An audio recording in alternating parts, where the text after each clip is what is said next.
we just had a moment where I'm using this new software called Riverside FM, and there was like I clicked recording and it went 5, 4, and both of us were like, "My God, the future!" Jeff Bluevin with Arm Dynamics. I'm here with a very good friend, a mentor, and I'm going to sing you some praises, Shane. So be careful. But to me, an American hero in so many more ways than one. And I'm going to introduce you, Shane, and then I'm going to say how we kind of met and stuff because I think it's fun. And note that we did a full show about Shane and his background on Practically Tactical. So it goes at length into his background with the military. And so if you're a mil dude or a law enforcement dude and you should watch the interview anyway, but that'll give you a really super in-depth, you know, it's not a snapshot. It's an in-depth thing about his background. Good. And dissertation. Yeah. That's why I hang around with people that are smarter than me. Isn't that hard? So Shane, go ahead and give us a little bit about your background, who you are, and your training company. All right, Jeff. Hey, thanks for having me on again. Like you said, the other one, we went really in depth with it. But I did 24 years in the Army, retired in 2018 after 16 years in 5th Special Forces Group. What's kind of important for us here in this particular show that we're doing is when I first got over to Korea in 93, I kind of got my first exposure to long-range shooting with 1st Special Forces Group. It was just a 5-day mobile training team that I kind of suckered my way into it because I was moving back to the States. The end of my tour was over. But I got to do that. And then when I got to the 82nd Airborne, which is where I was at prior to going to SF, I ended up in a scout team and doing sniper operations also there. And so then when I made it through assessment and selection and the Q course and all that stuff that we talked about at great length, one of the first things I did when I got to my team is I went down to 5th Group's SOTIC, Special Operations Target Interdiction course. It's since changed. It's now SIFSIC, Special Forces Sniper course, and did the 6-week course there. And then went down to Fort Bragg when you used to be able to do it and challenged the level 1 course. After spending some time on the team and, bouncing back and forth between Iraq and schools and things like that, I took a little bit of a break and I went back down to 5th Group Sniper course and was a instructor there. Was a senior cadre. I bounced back and forth as a non-commissioned officer in charge, running the course. And I spent a lot more time than most people do down there, but I had some circumstances that kept me there a little bit longer. So I got to teach all this sniper stuff for quite a while before I went operational and then retired. And then that brings me to 2018 when I was retiring and I started Personal Survival Solutions. And we started off with just, a couple classes and then it started to build. And eventually I wanted to get into teaching long range shooting or precision shooting for the armed citizen, however they felt that could be incorporated into their armed protective system or individual protective system. And so we come up with the intro to long range shooting, long range 1, and then long range 2 down the road a little bit. And that brings us to where we are right now. With me, you're going to talk about that class or those 3 classes that you came down and took. Yes. And a little bit of an intro about how Shane and I met. My mother and I went down to Virginia, and we were going to take we took an immediate action medical class together. She bought it for my birthday. I think I was 21. Anyway.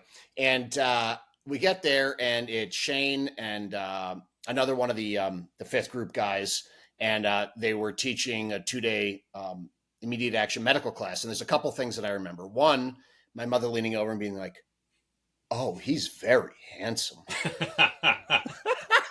And my mother is amazing. I lucked out. I mean, if you don't like me, I get it. I'm loud. I could be abrasive. I cuss like a fucking sailor. Damn! I cuss like a sailor. But if you don't like my mother, you're a piece of shit. like honestly. So everybody loves my mother. So she's sitting there. She's all 5 foot, I don't know, 4 of her, and there's all these dudes, and they got like the 5'11" pants on. Back in the day, everybody wore that shit, regardless of who they were, and then it's her, in the seat. And the funny things that happened real quick were that she leans over at one point because Shane's kind of going through a PowerPoint, and this horrendous picture of a dude with a tourniquet on, and he's got, or 2 tourniquets on. He's got both of his legs, one's below knee, one's above knee amputation from a bomb blast or something. My mother goes like this, Jeffrey, I think I'm gonna throw up.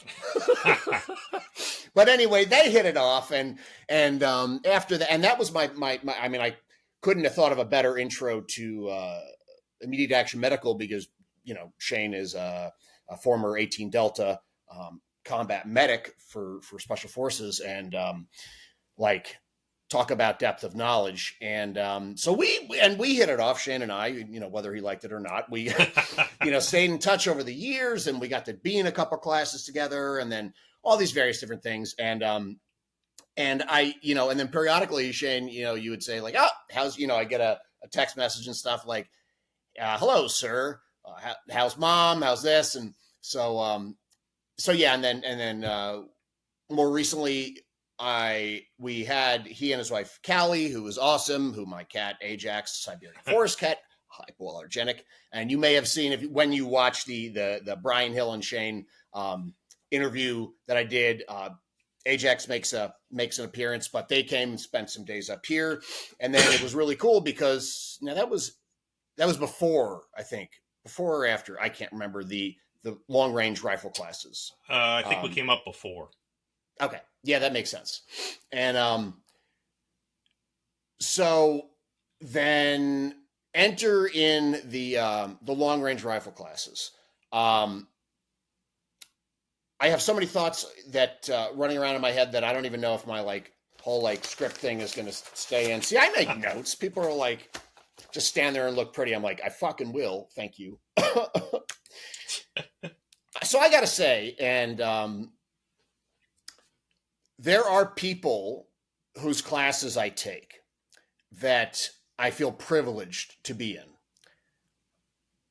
This was a class that I felt honored to be part of, because Shane has gone all over the world and trained other special operations forces in how to snipe and in precision, rifle and these various different skills.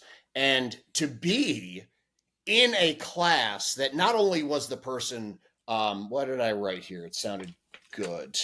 I'll never be able to find it, but who can teach it, who has done it, and who has taught others other peers how to do that, makes it even more than somebody who functioned in that capacity in the military, doing that role. And that's not to take away from that. It was just like so many things that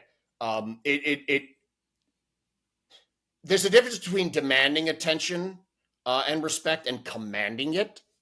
And I feel like whenever Shane starts talking about any of those things, which he knows, you shut up, or I try to shut up and and listen. So it was really an honor to be in that class. A lot of things to go over. The first thing that I was super impressed. So these were this was over May 31st through April 2nd of 2024, and this was in Kentucky. At what's the name of the range? Geez, now I just lost it. Well, it's a big sprawling range, and Shane, I'll come back to it. Cedar Creek Precision. Cedar Creek Precision. Super cool range, and you could camp on it. We'll get to the camping in a second, but because that's not my cup of tea, and yet I did it. And we had really nice weather. I mean, it was rainy. It was probably in the 60s, something like that. Yeah, it was a little chilly. A lot of rain. We had rain and then sun and then rain and then sun. It was so that was pretty cool, for me being out of my apartment and stuff. But the first thing that happened that I was really impressed with was actually before the class even started. And that was, hold on, before I even show you, I'm going to just get the page count. So this, I mean, this is my binder. There are many Nice. like it, but this one is mine. 100, 141 pages of readings. And I printed mine out because I can't read on a computer. I can barely read anyway.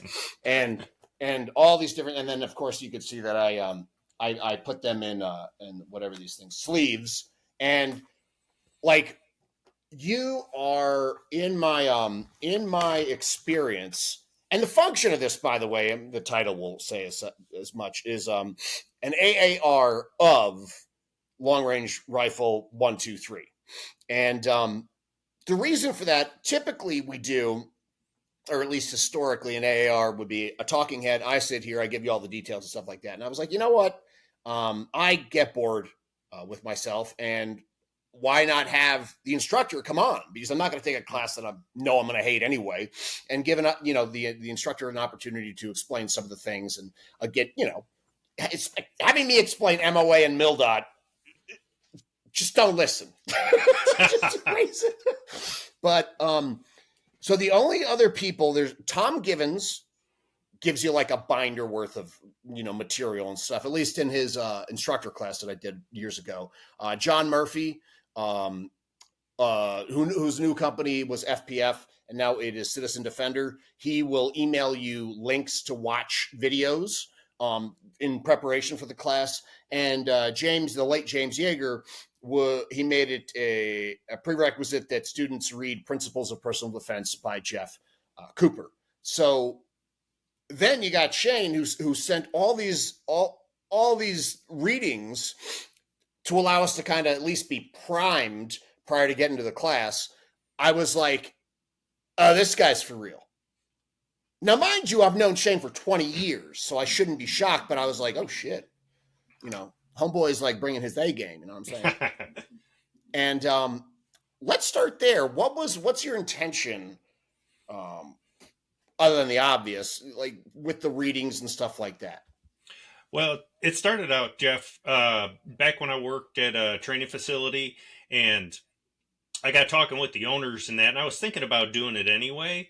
But I'm always reading stuff, and so as I started looking through, I started looking for associated articles to go with the classes that I was teaching there, um, and that just kind of kept on as I parted ways there and really started getting more into the company. Uh, I wasn't sleeping great back then. You and I have had lengthy discussions on that. So I'd be up at all hours and I'd be just sifting through, different articles and that, and taking them and putting them in different folders. And when I found ones that were, I thought were applicable to what we were doing, I would give them to Callie and she would kind of spruce them up in that. I'd also try and reach out to the author, which a lot of times I knew who they were. So I'd ask permission to be able to use their material, giving them credit. And, if I couldn't get a hold of them, they still get credit on there. So I'm not plagiarizing anything, but I wanted to give a look uh, from different people's perspectives about the upcoming class that they were going to do. Now, initially, when we did this, those articles were given out at the end of class with the certificate and everything, and they were printed out. Um, that was cost prohibitive after a while, and I had been thinking about doing pre-reading anyway. And so Callie was like, well, why don't we just take these articles, and since I'm making them digital anyway, we can send them out, and that can be the pre-reading, and it also goes along with the class, and they have it to reference as we get through. So for each class, we send out a series of different articles that are associated with the material that we're going to cover. And like I said, it gives other people's perspectives. And I try and tell people too, it's like, hey, just because I say it one way doesn't mean that you're going to get it. Maybe if you read it and somebody else puts it a little bit different, it's going to resonate with you. And, the light bulb goes on. So, yeah, we started doing that. And I mean, I'm still always pulling articles and that. And eventually at some point, as we get so many of these different series underneath our belt, we'll probably switch up some of the articles, but I think they're a good representation of what we're trying to accomplish in the classes.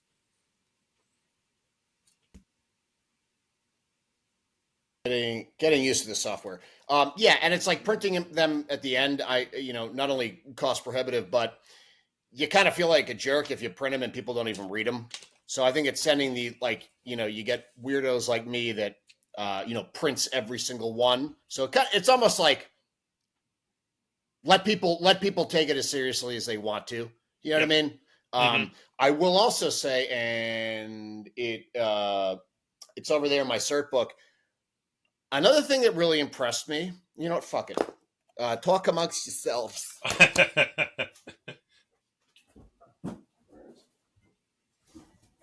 Just a minute.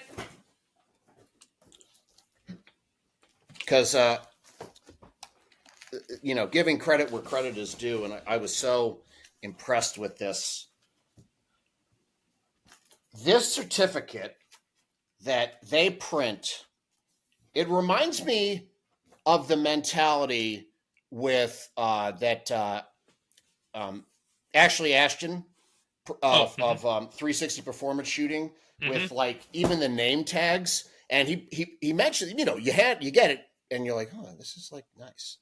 And even if it's a passive thought or subconscious, I mean, I love that shit. So I was like, ooh, pretty.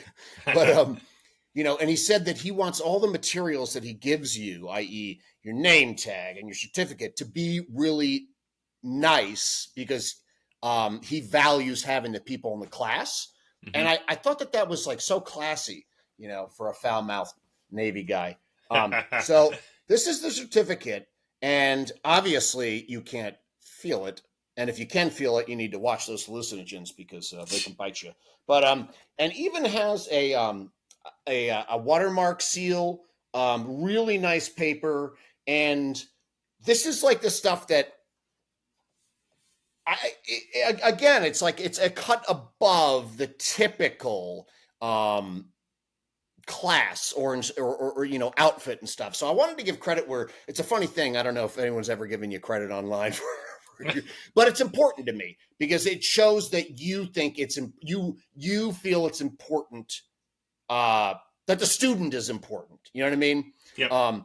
So yeah, and then so binder full of readings. I'll take a. We'll go into that in a couple minutes. Let's go into some of the curriculum. And I this, and correct me if I'm wrong. I'd love your thoughts. I feel like this is one of the trappiest things that somebody can teach because everything is so hyper specific. Like reticles and bullet weights and grains and barrel lengths and all this, triggers and shit like that, and 80 different kind of bipods. Whereas, like, if you show up to a pistol class and you've got, a modern pistol with decent sights, it doesn't, the biggest thing then is what your holster is. You know what I mean? Like, can you get a full firing grip? And if you can get a full firing grip and you got a holster mouth that won't, close, then you're going to get through the class. How do you even begin to address gear issues, not knowing what anyone's even going to show up with? Well, kind of how it started out, Jeff, is initially we started off with the intro to long range, which was the first day of what you did, Yeah. and we did that class several times here at Montgomery County at our home range here, shooting complex, and it was really to kind of introduce people to not just the long range stuff, but all the associated equipment. So it was like, show up with what you got. If you show up with an AR, we'll figure it out. If you need a gun, let us know. I've got a couple extras, which is what we did with you when you came and took the courses.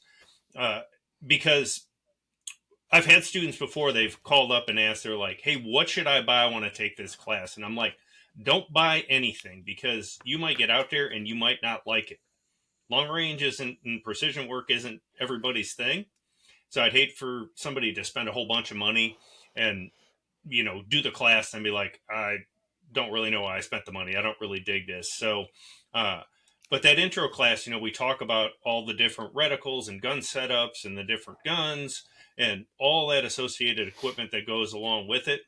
So people can make educated choices if they haven't done so already, or we can lend it to them. And then as we progress on into the other classes, that are part of that series, they've either got it if they continue on, or maybe they've come and taken the intro class and then they go home and they come back later for the long range one or long range two. We've had that happen, with a bunch of people. And so once they've educated themselves a little bit on what they need and how they feel they're going to utilize the rifle, because we get a variety of different people for things. Some people just want to do it purely for uh, the long range precision aspect of it. Some want to be snipers. Uh, some take it and apply it to their hunting scenarios, which we've had a lot of people in class that have come and done that. So then that purpose drives the type of equipment that they're gonna purchase later on if they haven't done so already. So Mm, that's kind of how we skin that. Sometimes we have people that show up with stuff, and it works for the class, but it's been suboptimal. right. And so once we've worked through those issues as they arise, and I've always got a couple extra guns. So if we got to get somebody into a gun, then we go ahead and do that. And they've rectified that because they've come back and they've taken the subsequent classes. So, Mm. And that's got to be a big win as an instructor, you oh know, yeah, and some of that stuff really is. I think it's the best way to learn that is via like an experiential um, modality, and so well you've got the people that you can't really tell them, like you're like, okay, buy a Remington 700 PSS 22-inch barrel and a 10 power MOA scope, which is what I used. That it was 22, right? 22-inch barrel. 22 or 24, something like that. I don't Yeah, remember off the top of my head.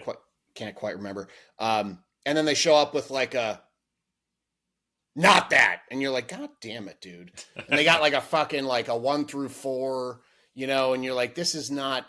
So you get those guys that need to learn it through doing, and then you've got the regular people, of which I really can't speak very much about, that they kind of got to work with their equipment and then see, oh, you know what, I really do need to, they maybe show up with a $150 optic, gets to the class, but they're like, yeah, I see what they're saying. Like, now I understand why a $600 optic or whatever, is not $400 better. It's like, it allows you to do exponentially. Yeah, exactly.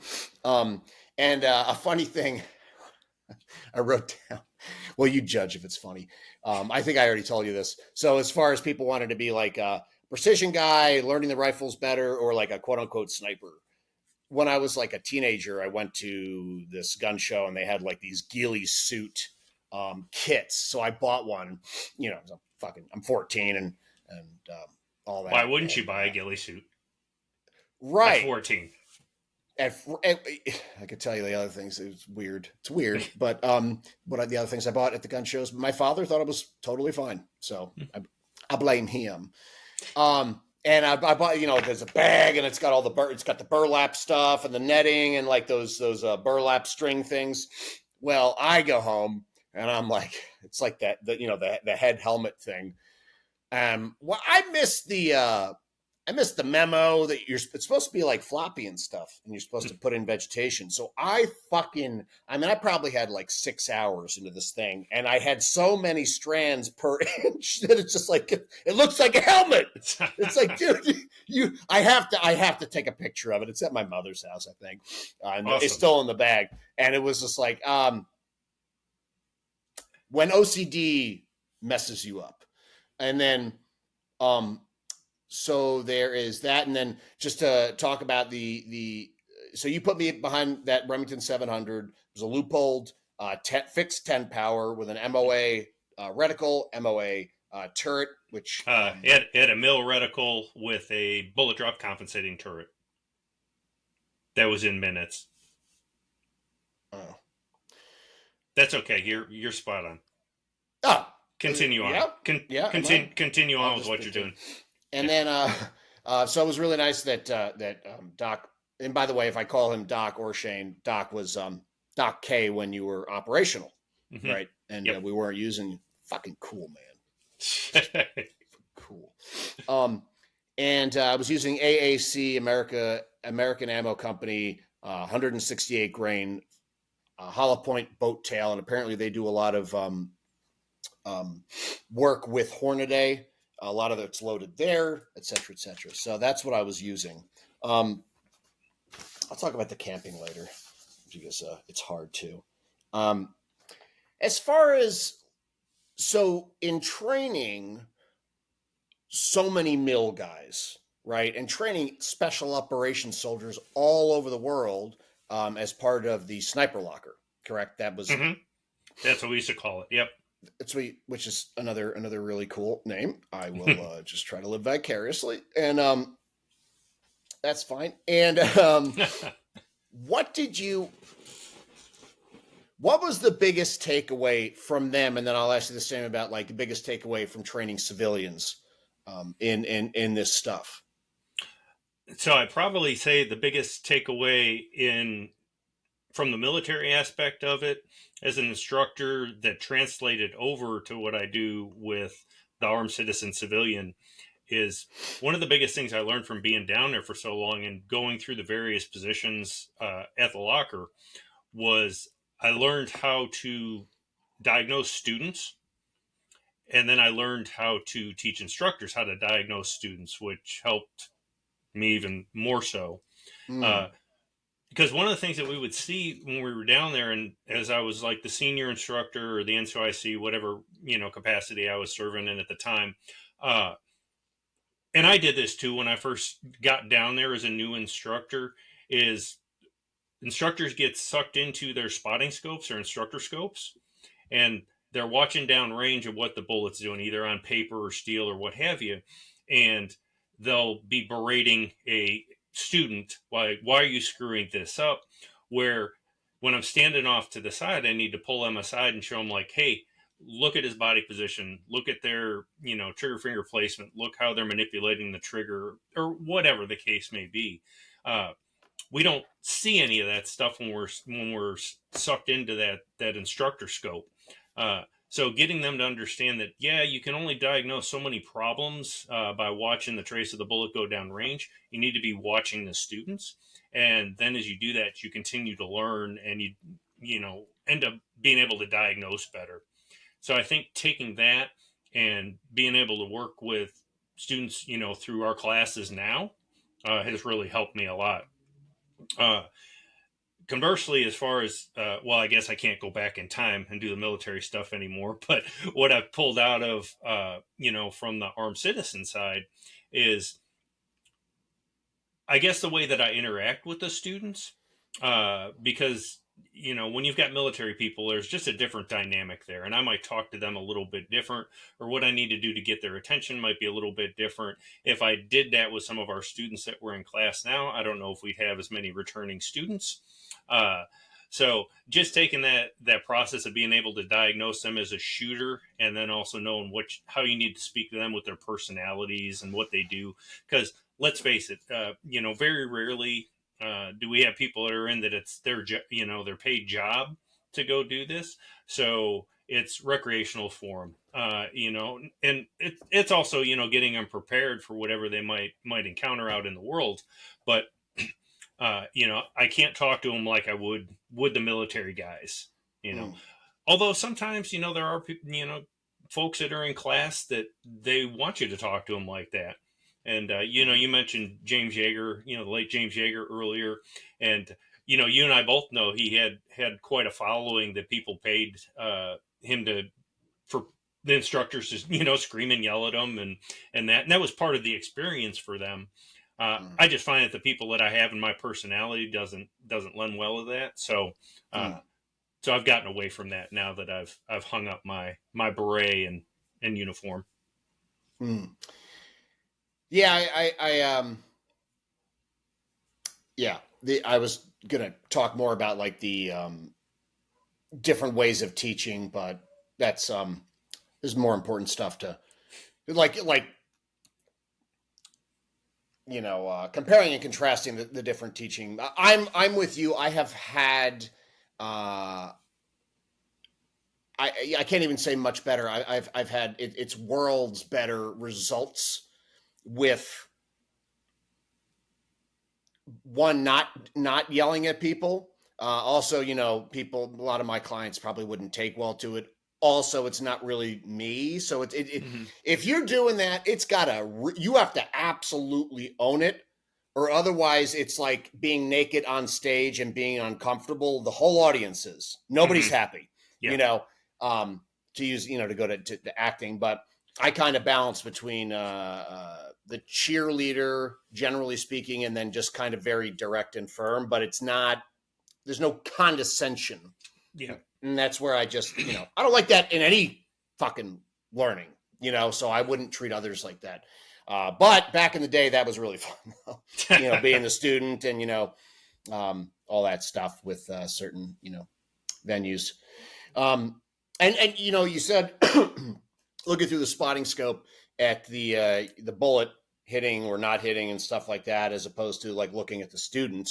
And yeah, I mean, and like I think that the more polished and the better that we become as instructors, most of the time I'm kind of not really even looking at the target. You could tell what I mean, given I was going to make the comparison to pistol, but it's very similar. And like, if the gun's right here and I'm looking this way, kind of from the side, I could tell if they're going to be drilling it right around the bullseye or through the bullseye by Yeah. looking at the gun. What are they doing with the trigger? What are they doing with the sights? They're looking over the top of the sight. So is the gun dipping down? Is the recoil just like controlling them? Are they controlling the recoil? Is their grip changing every time they shoot? That shit. Because if it's consistent, like what I tell people, what I tell my clients is that um, the more consistent we are with our input, the more consistent we are with our output. Mm-hmm. So if we're adding in all these variables like my grip shifts, and then I'm, looking over the top of the sights, chasing the bullet, all that shit, you're adding inconsistencies. Our output can only be inconsistent, or at best lucky, which Yeah. neither of those things we want, right? Sure. Um, let's talk. So going back to the class with the this AAR guy, talk a little bit about the either the curriculum or or the way that these classes are laid out with the intro and 1 and 2 Sure. long range rifle. Yep. What does that look like?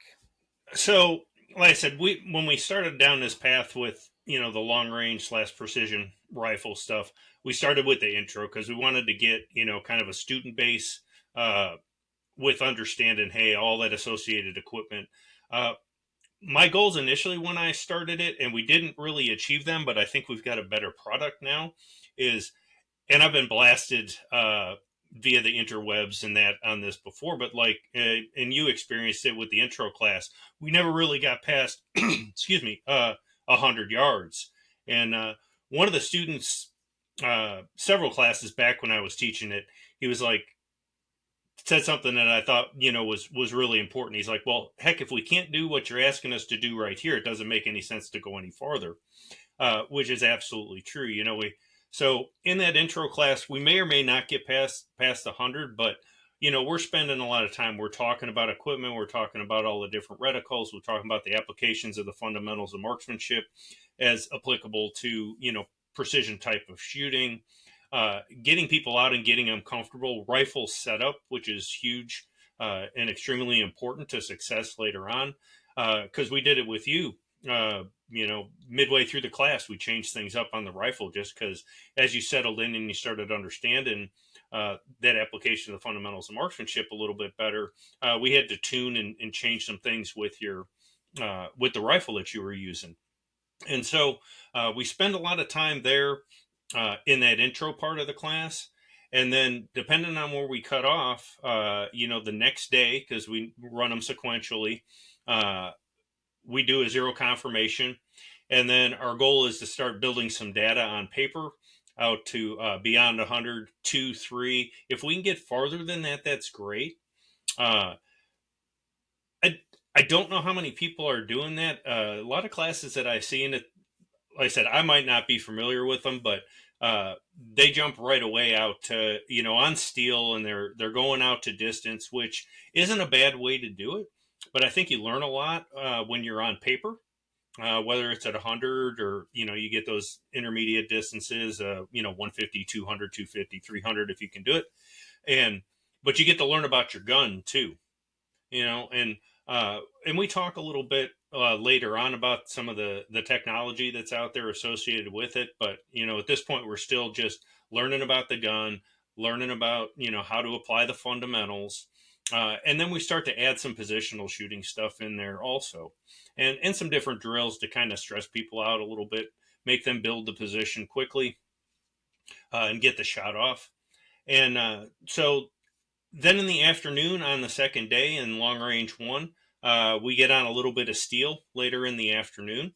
And Cedar Creek is set up pretty good because they've got known distance steel.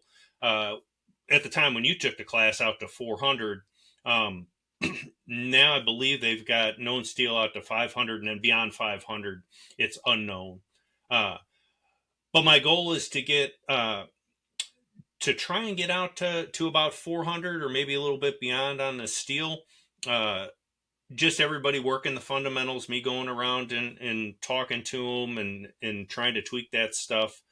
For then the next day when we get into long range two, we're going to do a zero confirmation again, make sure everybody's guns and setups are still good. We're going to do some drills and work on some paper.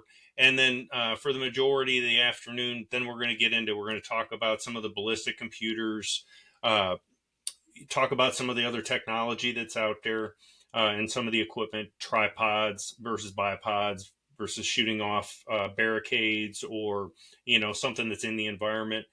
And then my goals by the time we get through the weekend, and this is going back some of the stuff that I read because I'm big into history, but what the World War II snipers kind of did and the standard that they were held to, I've kind of taken that and put it with these classes. So first round headshot out to 200, and then first round hit body shot out to 600, and then anything beyond 600 is just icing on the cake. So that's my goal by the end of day two. Once you get that first round hit at 600, then you can go out and play farther out if you want. And we've had students go out and hit the 1,000, hit 7, 8, some even jump past that. But my big goal is understand precision rifle shooting, the associated equipment, be able to apply the fundamentals of marksmanship, and not just in the prone or bagged up or something like that, from different shooting positions off of different pieces of equipment, get that first round shot on the head out to 200 and a first round body hit out to 600. And then as we go, past that, then it's, it's all good. But that's what I want to try to accomplish by the end of the 3 days. Yeah, and I should have prefaced the whole show with saying that long range rifle / precision rifle is not something that I've done kind of almost any of, So this was a major growth area for me.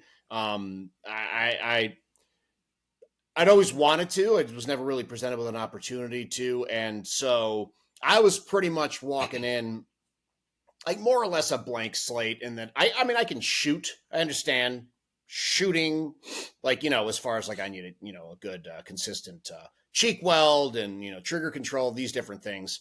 And I could shoot well, but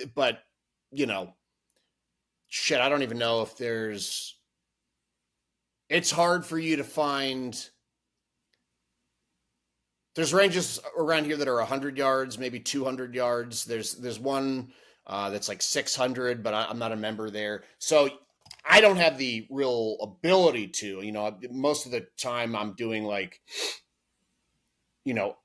aiming at small things at 100, and that's great training as far as certain things, but you don't get the same thing, with like that you get with being able to go out to 600. The furthest shot, which is kudos to and credit to Shane, I made a hit on steel at 619 with that 10 power Remington, 10 power scope on that Remington in 308. So that was a big deal. And I still feel like I just kind of I'm at the tip of the iceberg.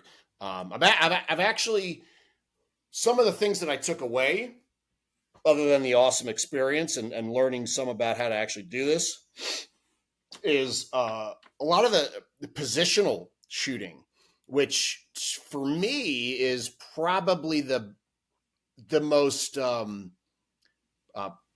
maybe prescient, important thing that I could be doing, because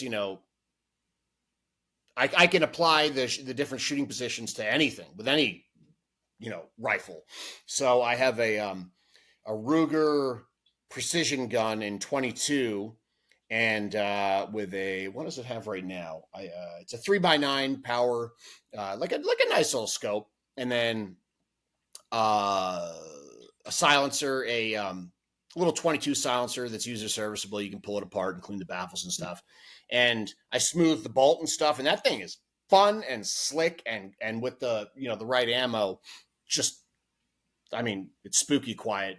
So that I kind of will, at least right after the class, I should probably do it again now.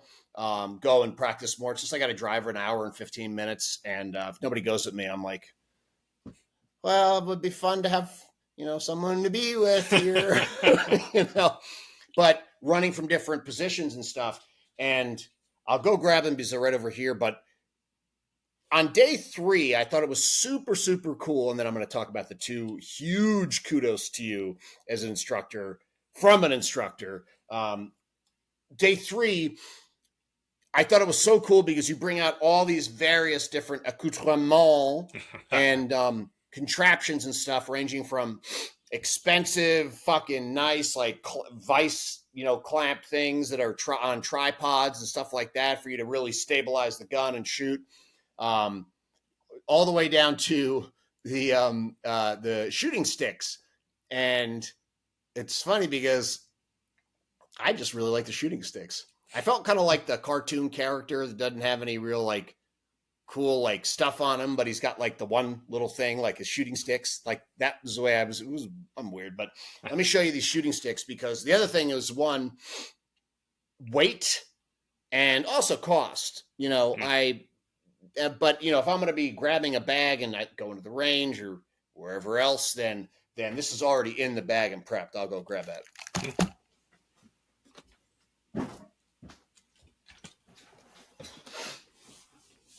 Coming. So you can see also that I grabbed one of these earball stock things and put it on the bag.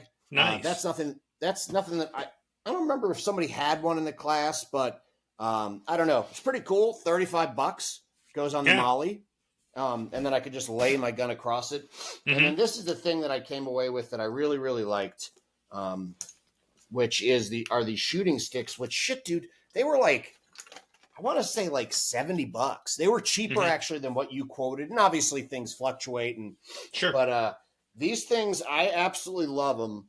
And they're quick, they're fun, they're light. I mean, this is less than a pound. It's got to be. Yeah. Although I don't really have any way to know that other than looking. So basically, it's tripod, extend them, whatnot, and it's the locking mechanism is just a twist. Yep. What the hell is the name of this? It is a bog. Yeah, BOG, and then 2 of these have like neoprene and stuff on them, so you can kind of grab it and different things, and then the head will go around like that. So, I mean, you could do all sorts of really cool positional shooting from seated to standing, kneeling behind stuff, and adjust stuff real quickly. And again, it's just like, I swear to God, like this was worth taking the class just to know that this thing fucking exists, because in between the rucksack and the bipod, the rucksack, and just bracing against the wall, this thing is just money and holds the weight of the rifle. Super stable, considering. And to look at it, you would think like, what a piece of shit. But it's not. They're durable. So tell me about that guy, because I love that guy. So that's the exact same one. I've got a student that we get him ready for his elk hunt every year. He just Yeah. got back here just a few weeks ago. He went to Idaho this year, and those are the exact same ones that he used. Now he's got one of the Bog big tripods like I had out there, the heavy duty ones that can clamp on and that, and we've worked with that. But weight was going to be an issue this year because Yeah. he was going with a different guide, and they were going pretty high up into the mountains and doing a lot of trekking. And his guide actually said that there was two requirements for him to when he showed up is he better be in shape and he better know how to shoot. And so we focused on those. So you tailor your equipment to what you think the mission is going to be, if you will, to use a military term. For him, it was high altitude elk hunting with a lot of rucking and walking and hiking. Um, so those are great. The positional shooting stuff I think is so important because Yeah. anybody can shoot a rifle. And I'd kind of mentioned earlier how I've gotten blasted a couple times. Like I had one guy send me a bunch of DMs on one of the social media platforms. I don't remember which one. And he's like, "Well, I went to an intro to long range class, and we shot out to 1,000 yards." And I was like, "Good for you. That's just not really what the premise of this class is about." Because it's easy to take somebody and coach them through and be able to be successful and get hits. It's something else entirely where you take the time and really get somebody to kind of understand what they're trying to do. And that's really my goal there is I want to build riflemen and rifle women, rifle peoples, whatever is the correct Yeah. vernacular. Who even knows Um, where we are right now? yeah, Right. but and there's more to it than just belly shooting, laying down, and having somebody tell you exactly what to do. Uh, because during that application, you might be by yourself. So, but I think shooting the paper, like I talked about earlier, the positional shooting stuff with the associated equipment that's appropriate for what you're trying to accomplish, is really where we make riflemen, as opposed to just people making noise with a rifle.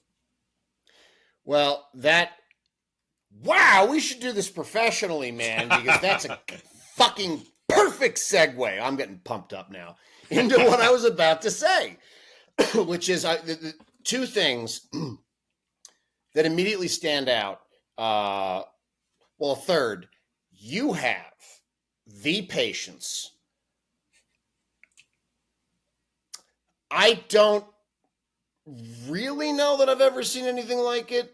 Like day three, when we're all like tired and I mean, that's the class that like talk about level of focus and also 3 days and it's all on you, to teach and really be finally specific again with pistols, stuff like that. I mean, it's kind of,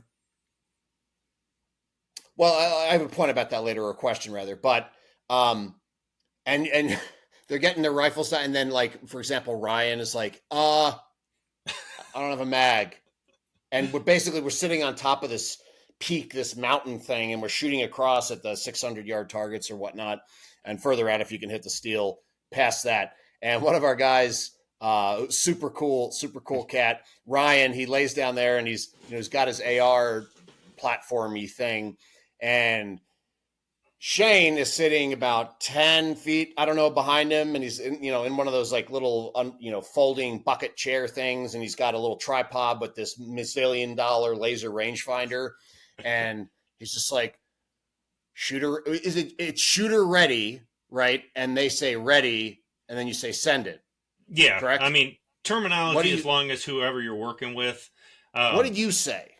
the way I think I was talking them through it if I remember correctly, but what we used to teach is that once you do a talk on the target and you both know that you are speaking about the same target that's out Mhm. there, well then the spotter's going to figure out how far it is, uh, give the shooter the distance. He's either going to hold or dial depending on what you're doing. Uh, and then when the shooter is ready, when they have the elevation on and he has the crosshairs on, he's going to give a ready, and then the spotter is going to give him a wind call if there's any wind. Say there's no wind, it's just going to be center, and then it could be send it, and that's the indication for the shooter to break the shot, or hey, left, however much, send it. Um, you can put send it on it. You don't have to. uh, if you're giving a wind call, once the wind call comes out of your mouth, and that's why you give the direction that you want first, because subconsciously they'll start moving the crosshairs that way. Right? And then when they have it lined up, then they can go ahead and send a round down range. Uh, I added a little bit more during the class just because it was unfamiliar to people, that shooter spotter dialogue.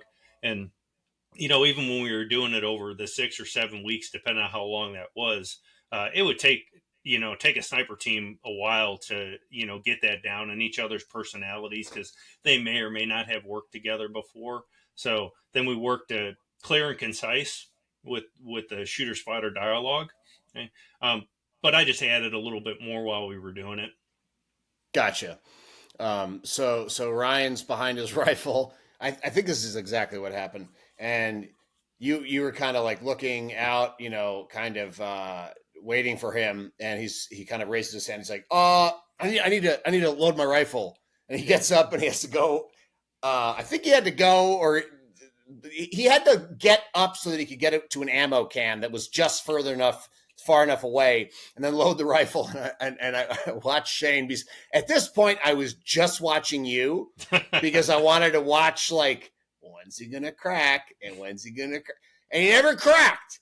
And in fact, you just like kind of, I could see that you went kind of soft focus in your eyes, just to wait for him to get back down.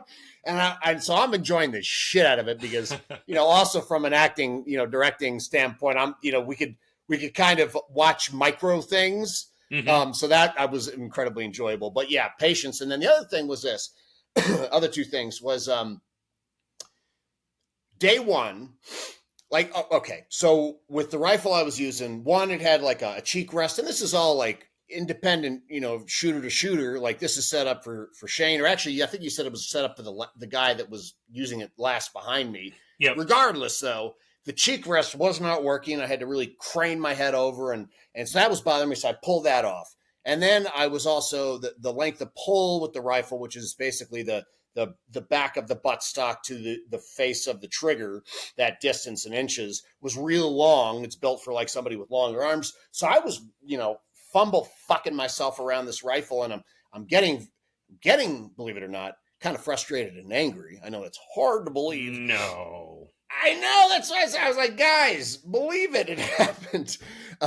And I was starting to get real frustrated, and I knew that some other people were getting frustrated, because we're working on all these different things, and it's like raining, and it's fucking like coldish, and we're like, it's one of those things where there's water on your mat, and then outside of your mat, it's just mud and water. So every time he's just sliding all this shit. And right at the cusp of getting really annoyed, you had and this is, I must say, is just probably so much time and experience teaching. You had everybody get up, and you said, okay, so this is what you're going to do. You're going to get like, a couple feet, 6 feet or whatever behind your rifle. You're going to stand up, and then you're going to do 5, almost like a burpee without jumping. So you're going to stand up, and then 5 times on your own, 1 up command. You get down as quickly behind the rifle as possible. Front load the bipod. Pull the SAM rest with your support hand back underneath with your, all that stuff, and for a total of 5 rounds.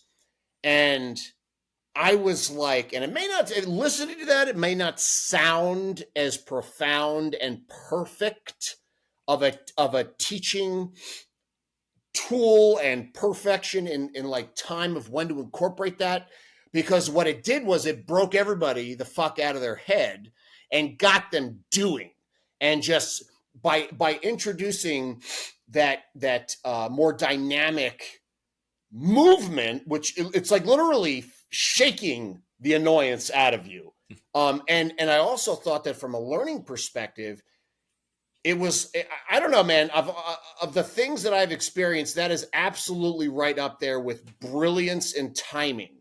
I mean, fucking brilliance and timing, because, at a certain point, we need to, it's kind of like, and I don't know that it's the brilliance of timing as this was, but I'll incorporate in, for example, like a trigger bar drill. So we've done, sights and trigger and grip, and all these different things and follow through and working on different skills. And then I know that they've kind of reached that level of, they need that push over the fucking edge. So you get them doing, shooting in cadence, 1 through 6 per trigger bar at a rate of 1,000, 2, 1,000, 1 and 2 and 3, 1, 2, 3, etc.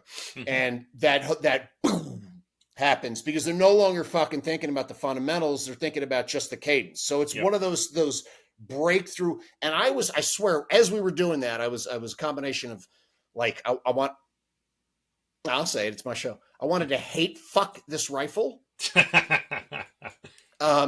And I did, but it was like, okay, this is getting worse. I enjoyed it. Damn it. I did it to myself. I set myself up. And I was rather, okay, let's rewind I believe you even said that same verbiage after the fact there. Yeah. I was really aggressive with the rifle and enjoyed it. And there were so many things. It was almost like, I'll make it worse. Shit. It was like, okay, never mind. I'm not going to even go there. So, but basically getting back to the point, having the students do that right then was just genius. And you know what? It was effective too. Then the other thing that I was just so impressed, and then I asked myself, because as an instructor going in, I am as interested, although in this class I really was the 80% of my focus was what we were doing, and the other 20 was how he was teaching. But it was so new to me, I kind of couldn't. I had to be involved in the actual learning component as opposed to, all right, we're covering grip. I want to watch how he says, instructs about grip. I couldn't. I didn't have that. I had to be present, more than a typical class. Anyway, so I'm behind my rifle and I'm getting frustrated because we're having to like dial things and do math and shit. And I kind of like at some point kind of rolled onto my side and raised my hand. And Shane was like, okay, I'll be over there in a second. And then he came over like 2 seconds later. He's like, okay, so what's going on? And I'm like, the fucking rifle. And like, I'm doing it. And it's like, where is it going? It's like 4 or is it 6? And you were like, okay. All right, just take a breath. And I'm like a child, you know what I mean? And then you're like, so what's going on? And I said, well, the thing is like, I'm such an idiot because and you're like, whoa. This is no place for negative self-talk. And I remembered that because I'm like, that was really good because you took away the option of doing it. There wasn't like, no, you're better than that, because there can be subjectivity and, with like, no, I'm really not that good. Like, you know what I'm saying? You eliminate it with one fucking sentence, which is this is no place for negative self-talk. Which is the way that I remembered it. Yep. But whatever, it was effective. And then this is the thing that I was like, wow, I asked myself as an instructor, would I have done the following thing? So I'm building this up. So I'm going through and you're like, so what are you're trying to coach me through it. Like, what are you trying to do? And I was like, I'm trying to raise the thing, yada, yada, yada, at this distance. And you said, okay. And you just like, were like, and so what would you do? And I kind of started like talking out numbers and then kind of like getting more and more frustrated with myself and sad. And then I kind of, again, rolled on my left side and just looked at you with the puppy dog broken eyes, the broken puppy dog eyes, like, okay, what is it? And you didn't give it to me. You said, let's work through this. So we did, which was awesome. But for me as an instructor, that was so profound. And I really thought a fuckload about that. I'm like, my God, if that was me in Shane's place, would I have given it to the student? And then in my mind, I was like, oh my God, I would have. I would have given it to them. I would have spoon-fed them. I would have fucked their learning opportunity and tried to have either been nice, or something. And I won't, I'm less likely to do that now because I experienced that, which I was like, holy shit, man. One thing out of the weekend, like for me. So anyway, so yeah, but that was huge. That I was so impressed that you didn't give it to me. Well, like we've talked about previously, shooting is just a problem set to be solved. Whether it's precision long range or it's pistol, rifle, shotgun, whatever the case may be. A gunfight is just a problem to be figured out. And you said it, and I know you do this too. Is us as the instructor, or depending on where we're at. I wasn't really in an instructor role then. I was in a coaching role for you. But whatever role we're in, it's to help the student figure it out. Okay, let's walk through it. Okay, oh, I need to bring the thingy up. They said, okay, well, how far do we need to bring it up? Okay, X number of inches. Okay, what's a minute of angle unit of measure at that distance? Okay, what's the click equivalent on your scope if we're dialing? Okay, okay, how many is that? How many do we need to do? And we just, coach them through that problem until they figure it out and then have the ability to, get on with what they're doing, or we get on to the next problem.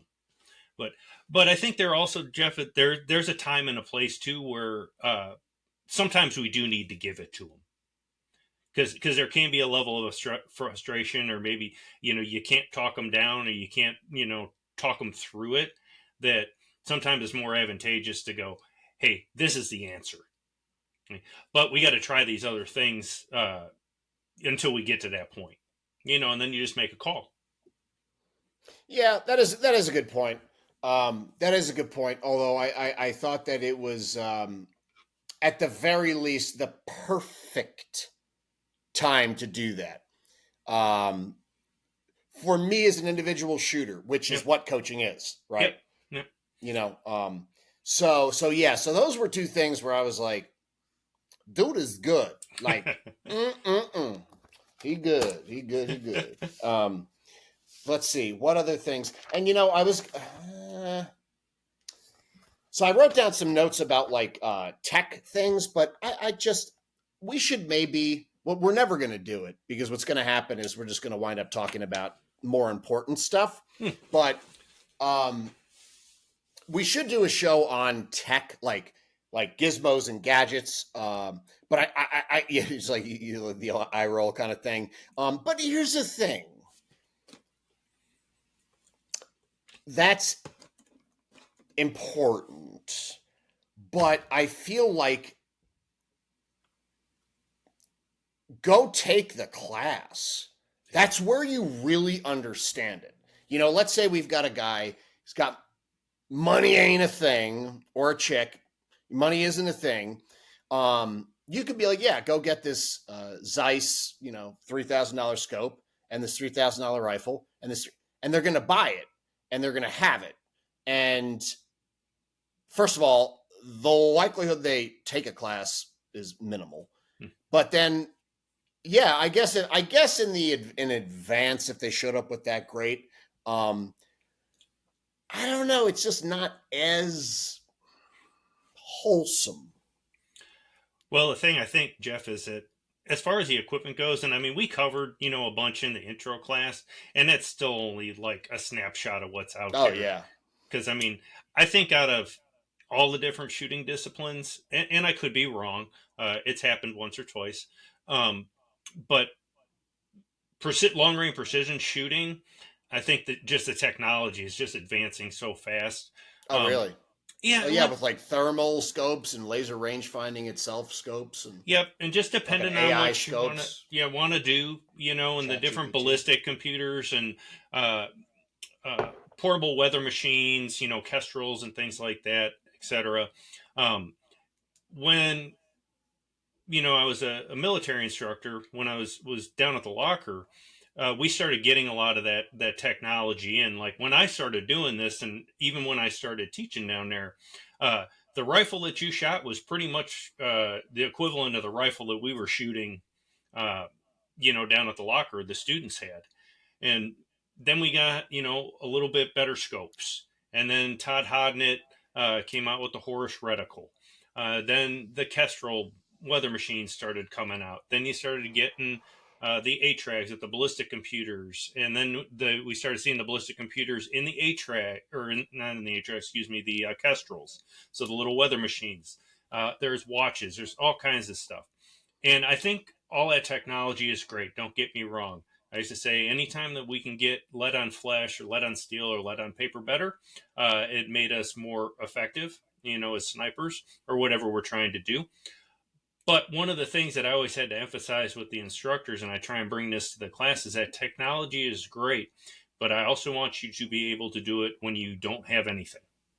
And so, as far as the military snipers went, and, they made great advances with the different scopes and that, but I was like, I want to have the ability that if they don't have that stuff, that the knowledge is ingrained into them, that we can drop them off on top of the mountain or out in the desert. Here's your rifle, here's some ammo, here's a data book. You got a range for about an hour to check your zero and check your data. And now can you go out and do the mission?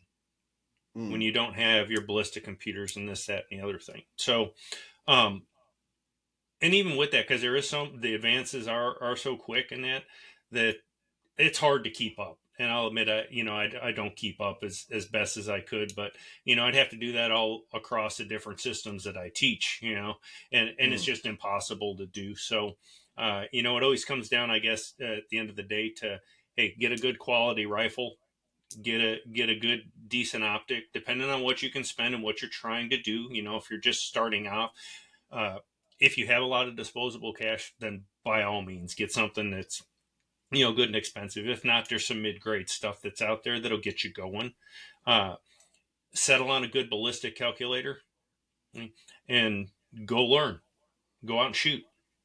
Put the work in and figure it out. And then as you educate yourself more, you can kind of tweak your equipment to meet whatever you're trying to do. Yeah. I have that 308. I got a, which I showed Shane when he was up here. It's a Palmetto State. By the way, don't anybody poo-poo Palmetto State because those guns, I have an 11.5-inch AR pistol that I shot at 100 yards with just a red dot hollow sun. No. You got to tell them that's what you shot out to the 619 one. Oh, well, that too. I brought my own rifle. Ah, shit! I said that I had yours. But that thing, and I saved the target and everything, I couldn't believe it because non-magnified optic, and I shot a 3-round 0.47-inch group with Hornady ammo. I couldn't believe it. So, but I have a 308 an AR-10, which I'd always heard questionable at best reliability, and they have it's a 3 or 5 position gas regulator adjustable thing, and that thing runs, and it is accurate. Anywho, I don't know where that came from. Yeah, I tell you what now, Jeff. I want to shoot that more, basically, is what I was saying. Yeah. Well, with the, the semi-autos now, I've got, I've got my bolt rifles and that, but talking to different people and some of the things I've read is now you got to be, in my personal opinion, you got to be a little bit more spot on with your fundamentals because the gas rifles aren't as forgiving because of the cycles of function that go with it. Which, if you can do it with a semi-auto, it really makes it easy with a bolt gun. But as far as accuracy goes, from what I understand now, and in these newer, AR-10 style rifles, LaRue, whatever, manufacturer there is they're pretty darn good. They're pretty darn good. So I just don't have a lot of disposable cash to be able to buy and try one of them. Oh yeah, I mean, I also, last thing I know, Palmetto State is not one of my sponsors, although that would be they got fucking everything. They got stuff I'm just like, what even is that? Oh, it's from Turkey. It looks weird. But I'll take one of those too, Palmetto, and you get a Turkish shotgun, and you. But But I mean, man, yeah, they have some pretty incredible deals. But anyway, let's see other things. So we went camping. I went camping. I have to say this as part of the AAR because I went camping, and it was at the range, and I camped for 3 days. I didn't shower. That was a part of the camping thing. I had 7 ticks on me. Also, traveling down there, the only thing that I brought, which was a checked luggage thing, was my an SOG multi tool. I had no guns. I had no silencers. I had no shurikens. None of that shit. And I literally was like, I'm giving it up to you, God. I'm letting go. And you know what? I lived. You did? And I have a funny story. So this, the camp area is actually on the range. It's beautiful. And this guy, Ken Tepper from Kentucky, owns a place. And it's just the nicest guy. And, he's one of those dudes. He's like, I don't even know, 70, 75 years old. And he's works like 20-hour days going around mowing the fucking grass with one of those big lawnmowers that, turn on a dime. And actually, I had a conversation with him where I violated my 2 cardinal rules. And was actually on the back of, I think on your pickup truck, the back, the gate was open. We were at the camping grounds, which are kind of, you just drive up from the range all the way up to the top. And there's this like really kind of scary looking little house that Shane and I cleared. And by cleared, it was a flashlight clear thing. It was kind of scary. I'll be honest. I was frightened. However, you can tell people that I pushed you in and then close the door behind you. Oh! In my mind, I was there. It could have been fucking daylight and going into that house. I was terrified. It was like a Saw movie, just like all in one. Anyway, and Ken owns the place, the whole range. And I had a conversation, and this goes to show you, and this is the reason why I want to kind of bring this up, is somebody kind of pissed me off prior to going down there, who will remain nameless, and they said, "Oh, you're going down there?" Not one of my friends. Why? Well, why are you going down there? I said, "A rifle class." And they're like, "Oh, wow. Well, just don't get. As long as it's none of those January Sixers." And I got really. You could ask Nick. I got fucking furious because I'm like, is that what you think about these people? Like, the people that I train with, is that what you think? Because A, you're fucking wrong. B, you're fucking ignorant. And C, you're an asshole. So I have found, so I was on the back of this pickup truck thing with the gate open, leaning with the old elbow. And Ken Tucker of Kentucky, Tepper of Kentucky, was there on his elbow for 2 hours, maybe longer. We talked about religion. And we talked about politics. And neither of those things we saw eye to eye on. But you know what? We had an actual conversation, a dialogue. He wasn't talking at me, and I was not talking at him. And I was like, I just had a conversation with someone in Kentucky of polar opposite views that was more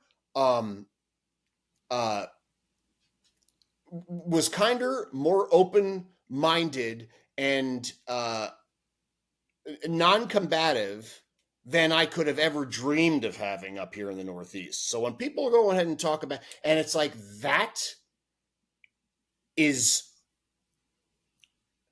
it was so deeply meaningful to me, because it's like that if more people would just have a conversation. And I mean, we were talking like some deep stuff there. Yep. That we didn't agree. What's that? You guys were getting deep. Yeah, like nobody even got near us. Not because of the tone or the volume. They were just like, those dudes are figuring out the secrets of the universe. But anyway, so that was one of the things about, like, you want to talk about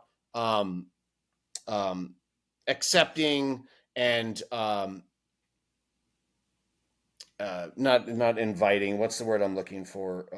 Inclusionary people groups. Look no further than the tactical training community. Look no further. You will never fucking find a group of people because of the people. And I go in all sorts of circles because I like good people. I don't care who you are, what you are. You know what I mean?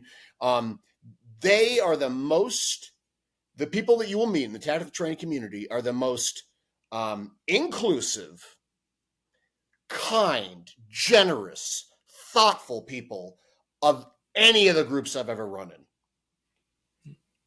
End statement. Period. So we're up there, we're camping, and so like day 2, I'm like, I get out of my tent, I'm like, Jesus. I'm like it's one of those things about like, one of the Hollywood movies where the chick with the big fluffy hair comes out and she's like, there's a fly or something. I had all these ticks in me. So I go over to Shane. I'm like, gee, what the fuck? I was like, oh no, it was to Donnie. Donnie was kind of AIing up there and helping out. He's a guy that's taken a lot of Shane's classes.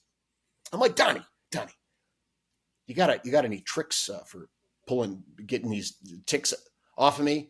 He's like, oh yeah, normally I just pull them off. And I'm like, pull them off? You barbarian. What? I was like, you brute. And then Shane comes out of his tent, and I'm like, Shane, I got all these these ticks on me, and Donnie's saying just like, pull them out. I was like, what do you do? And he's like, well, I don't know. I just normally just pull them out. And I was like, just, all of my things from city boy, fucking gay, fucking hate camping life were just like crushed.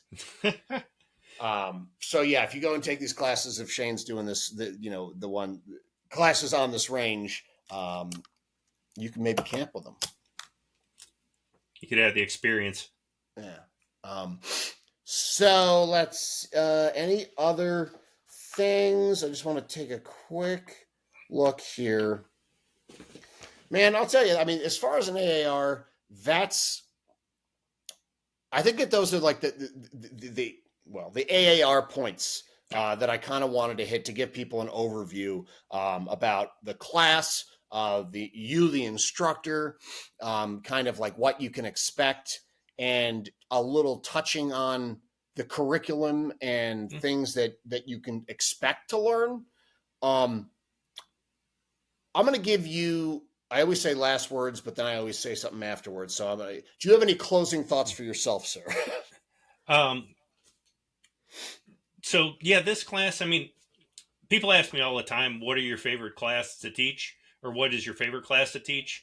And I honestly say, I'm like, whatever class I'm teaching right now, because each of them have different aspects that are kind of near and dear to my heart. But the long range precision rifle type of stuff, whether it's, what we were doing there, or like your intermediate distance or a scout marksman, which, most people show up with an AR system in 5.56 2.23, but we're still doing, the fundamentals of marksmanship with building riflemen and riflewomen and whatever, we're gonna use for vernacular rifle peoples. And so I really like teaching those classes. I've really liked to see people that have come and taken the intro class or like long range one come back and continue to take them as they go home and they do go through the readings, they do some dry fire, they analyze what they're trying to accomplish out of it, and then change their equipment, and then they come back. I don't know how many we've had that have started off with a hunting rifle from Walmart with the scope setup, where you buy the whole package deal. And a lot of times after a full day of shooting through that curriculum, it can be catastrophic sometimes. But we get them fixed up, and then all of a sudden they show up back with, some different equipment that's more applicable for what they're trying to do, and coming back through and taking them. So yeah, it's really enjoyable to see. I really have a good time teaching it, getting the camp up there, and I'm looking forward to doing it again in 2025 here, at least once, if not twice. And I've had a lot of people ask, like, hey, can we do another one? Is there a different one? Which, we could put that curriculum together. So I don't know, maybe not in 2025, maybe 2026, maybe there'll be something else. Because I just have fun teaching it.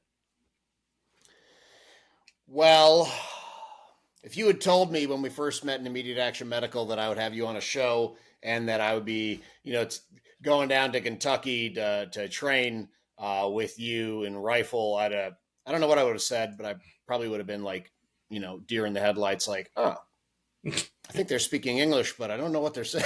and to camp on top of it.